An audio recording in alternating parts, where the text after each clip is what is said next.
انا خدام كيجي كل صباح كيطلع عليا كيبغي يلوع عليا القهوه. انا بغيت له عليا قهوه، قال لي صونجي عليا وصونجيت عليه وقال لي عاود صونجي ثاني ولاح لي على وجهي ومشى وما بغيتش ندير مع المشاكل. كيقول لي انا غنجي غنهز هذه القهوه كامله. شحال من مره كيتهدد علينا من شهر 10 وكيتهدد علينا وحنا صابرين ليه، وعلى قبل اننا باش ما نخرجوش مع شي حاجه عيب ولا شي حاجه. هو راه فيه مشكل، هو السيد عنده شي عقده ديما كيجي كيتحقر علينا هكا. ما فهمتش علاش حنا ما كنبغوش خرجه فينا، ما حنا نضاربوا معاه بزاف ديال الحوايج. ما كنحاولوا اننا نساويو معاه باش ما يوقعش كما وقع دابا. اليوم جا عند ما فهمتش، انا ما كنتش حاضر صراحه ديال الله، ولكن على حسب ما عاودوا لي الدراري هو جا بغى يرفع. تصدمت راه باقي شي ما واعيش بان راه ما يمكنش، راه فيلم هذا والله.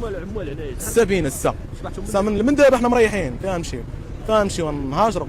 انا دابا مريحين، ما عندناش باش نغدا باش ديباني، واش فهمتي. وبنادم بحال مسلك وكذا وشحال من حاجه، واحد اخر كيجي يخسر عليك يقطع لك رزقك بهذه الطريقه هذه. علاش عايش بها في الاول انت كتبقى ساعه وانت باه ساهب انك راه داك الشيء راه وقع قدامك. دريك ما جراش دري راه كتقدر تموت على هذاك الزاج، لا عينيه على رجليه، واش فهمتي.